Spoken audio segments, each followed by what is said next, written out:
সরকারি ক্লাস ছাত্রদলের যুগ্ম আহ্বায়ক। আমি মাদক বিরোধী প্রত্যেক জায়গায় আপনারা দেখতেছেন ফেসবুকের মাধ্যমে যে অভিযান চলতেছে, তো আমরাও এলাকার যারা আছি, আমরা সবাই বিভিন্ন ক্লাব ছেলেপেলে যারা আছে আমরা সবাই একত্রিত হয়েছি। তো আজকে আমরা মাদক বিরোধীর লিস্ট থানায় জমা দিতে গেছিলাম। তো আমি থানায় আসছিলাম, আমার বাবা আসতো চুনারঘাট।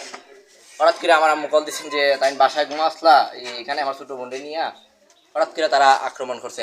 এই আইসা তার সাথে আরও 2-3 জন ছেলে আমি লিস্ট দেওয়া গেলাম আমরা। এই জন্য কালীবাড়ি ফাইরে আমার বোনের গলাতে একটা চেন নিছে, চাইনিজ করে তারা কুবাইছে। যে আমার ডয়ার থেকে ক্যাশ 3 লাখ টাকা আমরা উঠে রাখছি আমার বাইরে। আগামীকালকে বা পরশু দিন আমরা একটা অপারেশন করবো আমার ছোটো ভাই ঢাকা লেবিডে সব কাগজপত্র আমরা যে কাজ আমরা যাই অপারেশন 3 লাখ টাকা। কে নিছে? সিরাজে গুটিগুর সিরাজ শামসুল হকের। তার সাথে কেউ ছিল? তার সাথে আরো 2 জন ছিল, মুখোশ পরা, তার মাও ছিল। এই যে দেখে যান আমার ক্যাশ টাকা নিয়ে গেছে। এই যে ডয়ারগুলো দেখেন, এই যে সুইচগুলো ভাঙছে। তারপরে আমার ওই যে এদিক দিয়ে আমার ছাদের ঘরে যারা এই মধ্যখানে এখানে কুবাইছে দেওয়া বাসা চারিদিকে। ওই হঠাৎ করে যখন তারা বার হয় তখন আমাদের 2 জন ছেলে দেখছে রাস্তা দিকে, তখন তারা দুইটা বার হয়। আমার মা আমার বোনটি নিয়ে তাড়াতাড়ি ভয় পাইয়া তাড়াতাড়ি ঘরে এসে দল লাগাইছে। আর তারা যখন বার হয় আরো 2 জন বাসার বাইরে তারা দেখছে, কাজী সাহেব আরো একজনও দেখছে। তারপরে আমার আম্মু আমরা কল দেওয়ার পরে তো আমি থানা থেকে তাড়াতাড়ি আসি। আমরা এখন আইনের এটা কেন এই যে আমরা মাদক বিরোধী লিস্ট তাদের নামে কেন থানায় অভিযোগ জানাইলাম এই জন্য গত পরশুদিন তো সে একটা মোবাইল কালিশিতে একজন লোক আসছে, তার মোবাইলটা চুরি করে নিয়ে গেছে। আমার আম্মু যখন আমার বোনটা আন্ডা গেছে, আমার বোন গলা গেছে নেওয়া দরছে, তখন আমার আম্মুর হাতের মধ্যে কয়েকটা বাড়ি দিচ্ছে। তারপরে এখন তারা যখন বাড়ি যায় তখন 2 জনে দেখছে। হঠাৎ করে আমরা এসে এখনো তারা কেউ গড়া দ্বারা পাই না।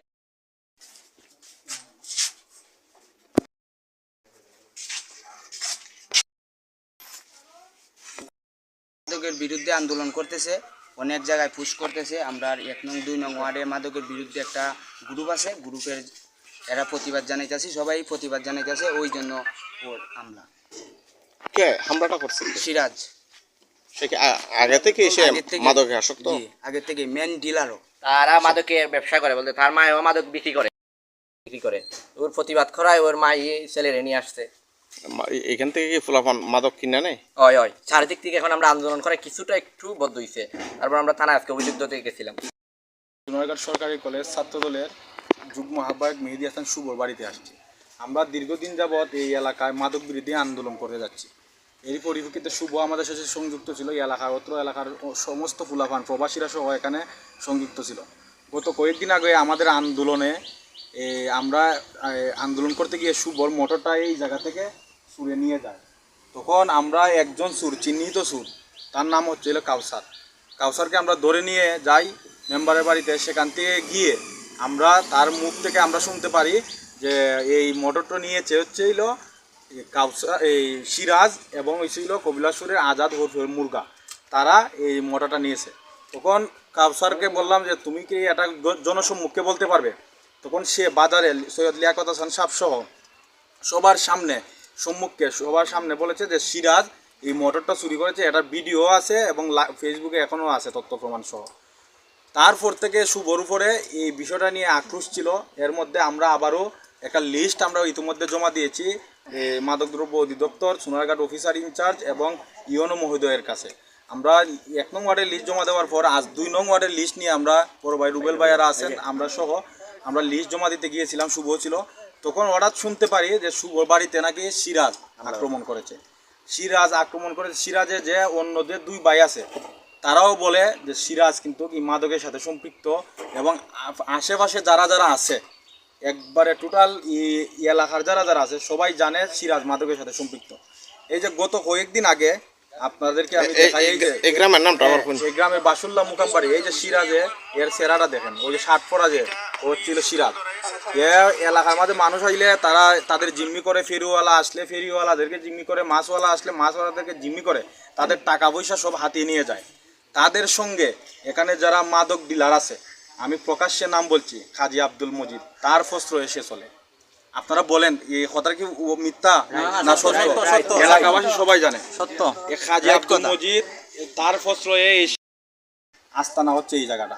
এই জায়গার মানুষ অত্যন্ত ভয়ে আছে, আতঙ্কিত আছে। আমি ইতিমধ্যে আমাদের মাননীয় সংসদ সদস্য সৈয়দ মোহাম্মদ ফয়সাল সাহেব এবং মাননীয় সংসদ সদস্য জনাবা শাম্মী আক্তার, ওনাদেরকে আমি অবগত করেছি। গত কয়েকদিন আগে আমাদের সংসদ সদস্য শাম্মী আক্তার উনি বক্তব্য দিয়েছেন, তারপরও কেন এলাকার এই অবস্থা? আমরা প্রশাসনকে আমরা বলছি আপনারা কঠোরহস্তে দমন করুন, এই মাদকের অভিযান চালান। আমরা দেখতে পারতেছি না কোনো ধরনের অভিযান, আমরা শুধু শুনতে পাচ্ছি কিন্তু কোনো ধরনের অভিযান দেখতে পাচ্ছি না। আমি জেলা ছাত্র দলের পাঠাগার সম্পাদক, আমি দীর্ঘদিন এই আন্দোলন সংগ্রামে ছিলাম, অন্যায়ের প্রতিবাদ করেছি। আমি জেলা ছাত্র দলের সভাপতি শাহ রাজীব আহমেদ রিঙ্গন ভাইকে আমি অবগত করেছি, উনি এসপি মহোদয়কে অবগত করেছেন। ইতিমধ্যে সারা এলাকা সহ এই বিষয়টা নিয়ে অবগত রয়েছে। আমি সাংবাদিক ভাইয়েরা যারা এখানে এসেছেন, যারা আপনারা তথ্য সংগ্রহ করেছেন, আপনারা নির্বিঘ্নে তথ্য সংগ্রহ করুন এবং মানুষের পাশে দাঁড়ান আপনারা। আমরা আশা করি একদিন এই বাংলাদেশ, আমাদের মাননীয় প্রধানমন্ত্রী জনাব তারেক রহমান যে মাদকের ব্যাপারে যে কথা বলেছেন, আশা করি এটা দ্রুত বাস্তবায়ন হবে। যদি বাস্তবায়ন না হয় তাহলে ভবিষ্যতে আমরা একটা বিভ্রান্তিকর মধ্যে পড়ে যাব। এর প্রতিবাদ নাই যে রাজনীতির মধ্যে কোনো ধরনের অধিকার নিয়ে কেউ কথা বলতে পারে না, এভাবে আক্রমণ হয় বাড়ি ঘরে, এভাবে মোটর চুরি হয়ে যায়, আমার দোকান চুরি হয়েছে, মন্নান আঙ্কেলের দোকান চুরি হয়েছে। এভাবে যদি চুরি হয় তাহলে আমরা রাজনীতি করে কী করবো? আমাদের পদ আছে কিন্তু আমরা এই এলাকা মানে আমরা করতে পারতেছি না। তো আমরা এখানে যারা যারা শেল্টার দিয়েছে তাদেরকেও প্রকাশ করা হোক, এই সিরাজকে দ্রুত আইনের মাধ্যমে গ্রেপ্তার করা হোক। হচ্ছে যে ঘটনাটা ঘটছে এখানে খুব দুঃখজনক এবং মর্মান্তিক দুর্ঘটনা। আপনার পরিচয়টা দিন। আমি মোহাম্মদ আব্দুল মান্নান, বাসুল্লাহ বাজার সেক্রেটারি। আমি শুনতে পারলাম যে শুভর এখানে একটা দুর্ঘটনা ঘটছে, যে সিরাজ নামে যে ব্যক্তি তার বাড়িতে হামলা করছে, তার ঘরে ডাকাতি করছে, লুটপাট করছে। আমরা দ্রুত আইনের কাছে এটি চাই, দ্রুত যাতে তারা গ্রেপ্তার করা হয় এবং সুষ্ঠু বিচার করা হয়। গত কয়েকদিন আগে আমরা বাজারও একটা বিচার দেওয়া হয়েছিল, সে একটা মোবাইল চুরি করছে, এটা বাড়ি হলো কালীশ্রী। আমার কাছে বিচার দেওয়ার পর এখানে মেম্বারও ছিল, মেম্বার আইয়া বলার পর আমি এখানে ফোন দিলাম, ফোন দেওয়ার পর আমি মোবাইল নিছি, মোবাইলটা আমি দিয়ে দিই, ওর কাছে টাকা পাইমো। শেষ পর্যন্ত কীভাবে জানান একটা মীমাংসা করছে। চুরি এবং মাদক দুইটার সাথে জড়িত এলাকা, খালি সে না, তার সাথে অনেক সহযোগী এলাকাতে আছে। আমি চাই যে এলাকায় একটা সুষ্ঠু তদন্তের মাধ্যমে একটা বিচার হোক। সবাইকে ধন্যবাদ। সিরাজের বিরুদ্ধে অ্যাকশন, মাদকের বিরুদ্ধে শুভর করে হামলা কেন? জবাব চাই।